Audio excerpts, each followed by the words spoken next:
Much like a beta male in a cage of monkeys, I've had to devise ways of feeding myself. I'm not respected in the community, so on launch day when a camera is released, they don't send it to Uncle K, so I have to sneak around back and review the reviews, and it's a shameful way to make a living, and I'm embarrassed to even talk about it online. But FX5 has been announced. I will be reviewing the reviews now, and it's an interesting, potentially everyone killer camera. No reason to own anything else, or could there be a meeting that would suggest otherwise? All right, fellas, it's been fun watching the other companies try and dance, but they've had their moment in the sun. A little Nikon ZR, oh, nice 4-inch screen. Whoa, you blew us away. You almost matched our A7S III. We're shaking in our boots. Now it's time to bring the hammer down. Johnson, unveil it. I'm thinking we take the 4K 240 frames per second from the GoPro Mission 1 Pro. We add in the DJI sensor of the Canon C70. We add almost as big a screen as the Nikon ZR. We charge lots of money for it, and will never be forgotten in the industry. Sounds good, but maybe no one will buy our FX6, FX9, Burano, the Venice. We have to make those still somewhat viable. What should we hammer dent this thing with? We could make the camera have to reboot after every time you change any setting. It'll just shut off and restart. You'll have to load up a new MS-DOS every time it... Oh, that's a good one, Johnson. So it'll just like be annoying to use, but on the spec sheet, that won't even show up. Okay, that's gold. Any other crippling ideas? We could make a promise that it'll shoot 4K 240 frames per second, but not give it to them for like a year and a half. By then, we'll already be in Mississippi drinking pina coladas. You know how I like empty promises. Okay, that's good. That's enough for now. Just assure me that this thing is better in every way than any other competitor. No one will ever buy the ZR, right? We have this now. ZR? No one's buying that. Who? Okay, there's a scenario. If you want 6K 60 red raw for half the money, okay, sure, it matches our best spec. Hardly worth getting for that. So the ZR does 6K 60 raw and we're doing 5K 60 and it's less than half the cost and the screen is a 0.5 inch bigger, but it's also taller, making it appear 3 times the size. All I want is the perfect camera. All I want is the perfect camera. All right, we have a lot to get to. We're on the Nikon ZR, Canon EF 24mm 1.4 in HD, rich tone portrait. No raw, no fancy, nothing. This is what I use this camera like most of the time. So all of us spec monkeys, oh my God, it does digital raw, 16-bit. It's unnecessary, almost invisible to the human eye. But what this camera is, Sony FX5, in my opinion, it's not the A7S III upgrade that YouTube hobos wanted. It's more like a, you bought an FX6? Haha, you loser. We have a cinema cam that's much smaller and way better. For decently cheaper as well. Like, who on earth would want an FX6 now? Like, God, you're dumb. Filming your commercials. Hey, repeat the line again. Listerine makes me feel... In your stupid frickin' cinema cam heavy ass thing. No, I got a lot of notes and a lot of clips from my fellow shill monkeys. I may not be in the cage with you, but I will be taking some crumbs that you... Oh no. So let's just get out of the way that it is $4,900 US. With tax, maybe roughly $7,100 Canadian. That's a lot. $4,900 versus Nikon ZR 2200. I do 6K 60 red raw. You do 5K 60 Sony raw. There's a lot of miscommunication amongst the monkeys in the cages. Some are saying the file sizes are way smaller than this. I can only trust the Asian guy with his math skills, and he said the RAW was 1.8 gigs per second, whereas Red RAW is 3.7 in 6K 60, 5K 60. If I shot down to 4K 60, 1.7, we're somewhat equal. Sony file sizes are much smaller, and that would be much nicer. I never use the Red RAW in here. Sometimes I get curious. I'm like, oh my God, I'm gonna use it again. And then I'm like, oh God, these file sizes. Sony is responsible. ZR shot for the stars and they got burnt. With that price, this is not some YouTuber's camera with the ZVE1. It's like, okay, I can fathom that. This is professional, commercials, client work. You're not shooting for fun, you're shooting because people are bossing you around, telling you what to shoot and when. That's what this camera's for. It's gonna be all over the industry, the new standard. It's up there. It's way better than anything we know. It's not fun, but it's workhorse-like. You shoot your TikTok vertical hot dog commercial, you flip that into a 16:9 YouTube hot dog commercial, and it's like, okay, you're having fun here. You're getting paid. You're making vodka popular again. You're breaking apart families. Now let's get into what's impressive about this camera. In approximately a year and a half, we might get 4K 240p. And for some reason, only Philip Bloom was given this freak firmware that allowed him to use it, not others. Like, he's King Monkey. He's like the orangutan in a sea of monkeys. So he got it. And so like, it's beautiful. It's so much better than our HD 240. So that means we have HD 400. No, it does not mean anything like that is coming. You're sticking to the HD 240. It's gonna suck, but whatever. We got 4K 240. You're matching my GoPro. That's a pretty good thing. We also have a DGO sensor. That was my favorite thing about the Canon C70, and now we have full frame, double dynamic range mode. Panasonic also does that, but there's some squabblings amongst the monkeys who, some of them can't even see the difference. Others can. Gerald tested it. It seems to be very high. Some people are like, yep, it definitely matters. CVP was like, yep, you can really see these shadows. And others, just by the naked eye, they're like, it doesn't do anything. I can't see a difference. One thing I love, 3.5mm mic jack, no door to flip. It's just in the body.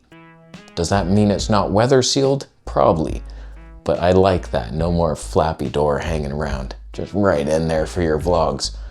It's an expensive vlog and heavy. When it comes to the actual image, like the one thing I've been asking Sony to do is give us a more filmic look. Concentrate on color science and dynamic range instead of this resolution race, and they did it. You gotta give Sony credit where it's due, where it's like, they tried what we would want in the cinema, not just some spec race 8K. CVP did a little comparison versus the FX3, Canon C50, Panasonic S1 II. If I'm looking at that, wow, why do they all look so different? Because I'm sure he did some test chart shit. He's auto white balancing without the auto. And it's like, what's the best image of that? God, like Canon looks pale. S1 II Panty Boy is red glowing. FX5 looks like the best color science. That scares me. If we're looking versus FX3, it's like the FX3 looks a bit magenta, not as good. So like they've improved color to look more natural. If you look at it versus the C50, usually the tell of a cinema cam is it's less saturated and it just looks better skin tones. I think I'm seeing that with the Canon C50. It looks a little better. It looks pale, maybe less dynamic range. The highlights are already clipping even in the controlled scenario. Canon dynamic range of a unicorn. Not good, but it looks better than the Panasonic. It doesn't have that glowing red skin. So it's like, I think perhaps Sony makes you look human again and not like an alien lizard. Ko-Fi, which is how you pronounce his name in case he didn't know. A little black magic for Sony. I think the black magic still looks a little better, a little warmer, but like you could clearly, it's raw, little up on the white balance marker in RAW to match it. Maybe, I don't know, it would get saturatedly weird, but decent little image. Now, it's not all gummy bear salads over here. Sony had to do something to be Sony. Like, you are class leading in frame rates, dynamic range, autofocus probably still, beautiful camera. But you made some things happen. Like, why do you have to reboot every time you switch frame rates? Why did you use the Cine menu? No one likes that thing. So like, this is just, it's a professional thing. You're not auto ISOing around in your vlog. You're not doing auto shutter like a fun person would do. It's all just very controlled. I'm gonna get my shot now. Hold on, I gotta reboot my camera. We're doing 6K 60 now? Oh, we can't? 5K 60? Okay, just give me 10 seconds or so. It's gonna reboot now. It's like, what the hell is that? You change anything? There's a lot of modes that turn off features you love in your different mode. Like, okay, I want DJO. Oh, whoops, you can't use it above 60 frames per second. There were so many caveats, I couldn't even keep track of them all, but there's just a lot of limitations on using everything you think you would want. DJO, active stab, oh, whoops. You can't use like RAW and active stab, so you're still Sony IBIS shooting your RAW, and it's basically bad. And so it's not great. Like, Mehdi Hapoya, he did a stab test, and it was like, the active looks pretty good, like it always did, and they have the dynamic active, but you can't shoot RAW in any of those, so you're back to certain things. And Sony has never been like amazing stay, but I find it's better than Nikon. I bought this with the 26mm lens thinking I'm gonna have like the lightest full frame vlogging setup, lighter than Micro Four Thirds, and the stave is so jerky, it sucks, man. It's not usable.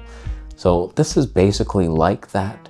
It's not good. I don't know if you could even vlog with the thing. Like, I don't think you can do auto ISO. There's a lot that you just can't do. That this, like, it's a supercomputer that can make many decisions per second, and you can't take advantage. You have to make all the decisions. So I don't know if you can use DJO in a lower codec with active stab, your Zeiss popping lens, you're vlogging. It's like, oh, you might have something fun there, but it's a pricey YouTube way to enter the scene. I think the screen's a pretty nice compromise from a ZR user who has the best screen in the industry, basically. It is great, but like, you are basically as wide, I think. Don't quote me on that. It's just, it's more for 16:9, but I see this glorious screen. It is amazing, and you'll never need a monitor, whereas most of the people are saying, I still need a monitor, and now you have this big screen for no reason, but you do the tilt up and around. All right, rapid fire things I hate and love, and will I be buying it through my own affiliate links from prison? Because that's what happens if you do that. I hate your Cine menu. We talked about that, the rebooting, that's stupid.